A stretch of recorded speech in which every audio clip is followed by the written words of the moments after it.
Hi guys, I'm Nivita. இந்த வீடியோவில் 11th standard mathematics exercise 11.5ல இருக்கக்கூடிய இன்டகிரேஷன் ப்ராப்ளம் தான் பார்க்க போகிறோம். ஸோ இந்த வீடியோவில் வந்துட்டு நம்ம 13th 14th ப்ராப்ளமும் நம்ம பார்க்க போகிறோம். ஓகேங்களா?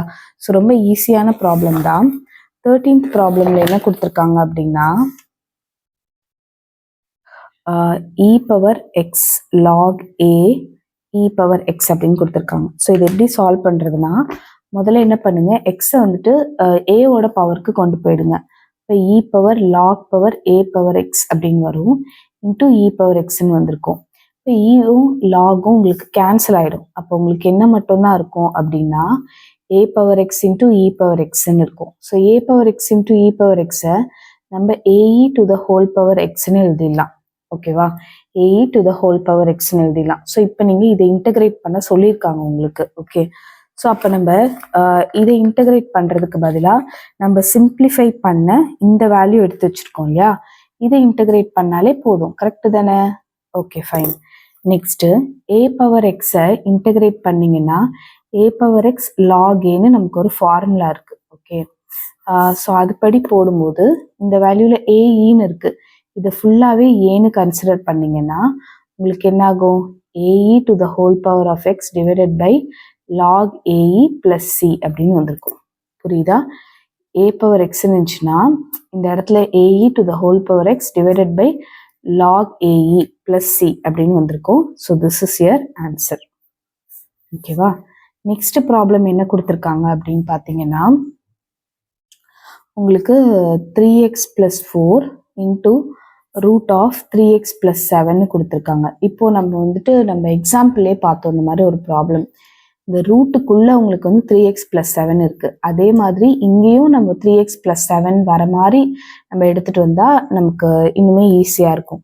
அது எப்படி எடுத்துட்டு வருதுன்னா, 3x + 4 ஏற்கனவே இருக்கு. 7 வர்றதுக்கு நமக்கு என்ன தேவை? ஒரு 3 தேவை. கரெக்டா? ஸோ +3 - 3 பண்ணிக்கோங்க, ரூட் ஆஃப் 3x + 7 பண்ணிக்கோங்க. இப்போ என்ன ஆகும்? இதெல்லாம் சேர்க்கும் போது 3x + 7 - 3 அப்படின்னு கிடைக்கும். இங்கே ரூட் ஆஃப் 3x + 7 கிடைக்கும். ஓகே, அடுத்தது இதை வந்துட்டு என்ன பண்ணலாம்னா, இது ஒரு டேர்ம் இது ஒரு டேர்ம்னு எடுத்துக்கோங்க. இதையும் உள்ள மல்டிப்ளை பண்ணுங்க, இதையும் உள்ள மல்டிப்ளை பண்ணுங்க. அப்போ 3x + 7 into root of 3x + 7 வரும், -3 ரூட் ஆஃப் 3x + 7 வந்திருக்கும். புரிஞ்சுதா? இதையும் உள்ள மல்டிப்ளை பண்ணுங்க, இதையும் உள்ள மல்டிப்ளை பண்ணிக்கோங்க. இப்போ இதை ஹோலா எழுதும் போது என்ன ஆகும்? இதோட பவர் 1, இதோட பவர் 1/2. ஓகே, இப்போ 1 + 1/2ன்னு சொல்லும் போது எல்சிஎம் எடுத்தீங்கன்னா 2 + 1/2 which is 3/2ன்னு கிடைக்கும். அப்போ இது ஹோலா 3x + 7 பவர் 3/2ன்னு எழுதிடலாம். -3 இன்டூ 3x + 7 பவர் 1/2ன்னு வரும். சரிங்களா? அடுத்தது நம்ம என்ன பண்ணணும் அப்படின்னா, ஆக்சுவலி நம்ம இதை இன்டகிரேட் பண்ணணும். கரெக்டா? இதை இன்டகிரேட் பண்ணுறதுக்கு பதிலாக நம்ம சிம்பிளிஃபைடாக எடுத்து வச்சிருந்த இந்த வேல்யூவை இன்டகிரேட் பண்ணாலே போதும். இப்போ நான் தனித்தனியாக எழுதிக்கிறேன். Integral over 3x + 7 power 3/2 dx -3 into integral over 3x + 7 power 1/2 dxன்னு வரும். இப்போ இது வந்துட்டு எந்த ஃபார்முலாவில் இருக்குது அப்படின்னா x⁴n ஃபார்முலாவில் இருக்குது.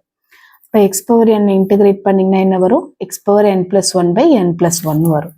ஸோ அதுபடி பார்க்கும்போது 3x + 7 power 3/2 + 1 divided by 3/2 + 1 into எக்ஸுக்கு முன்னாடி இருக்கிற coefficient 3.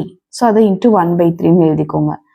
-3 into 3x + 7 power 1/2 + 1 divided by 1/2 + 1 into எக்ஸுக்கு முன்னாடி இருக்கிற கோஎஃபிஷியன்ட் 3 + c அப்படின்னு வந்திருக்கும். ஓகே, நெக்ஸ்ட் என்ன பண்ணலாம்? 3/2 + 1ஓட வேல்யூ என்னது? 3 எல்சிஎம் எடுத்தீங்கன்னா 3 + 2/2 which is 5/2ன்னு வரும். ஸோ அப்போ 3x + 7 power 5/2 divided by 5/2 into 1/3ன்னு வந்திருக்கும்.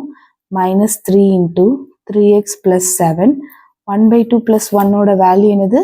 3/2. ஸோ 3/2 டிவைடட் பை 3/2 இன்டூ 1/3 அப்படின்னு வரும். இப்போ என்ன பண்ணலான்னா, இந்த 3யும் கேன்சல் பண்ணிடுங்க.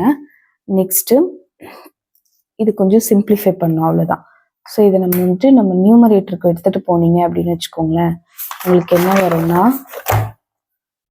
3x plus 7 to the whole power 5/2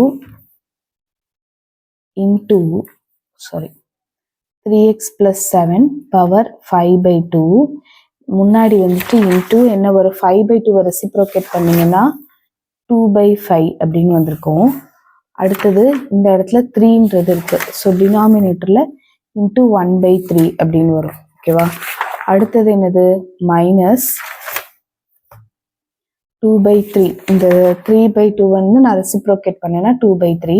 இந்த இடத்துல 3x plus 7 3x plus 7 power 3/2ன்னு இருக்கு. 3/2 plus c அப்படின்னு வருது. ஓகேவா? ஸோ என்ன பண்ணலாம்னா ஃபைனல் ஆன்சருக்கு நம்ம இந்த 5யும் 3யும் மல்டிப்ளை பண்ணிடலாம்.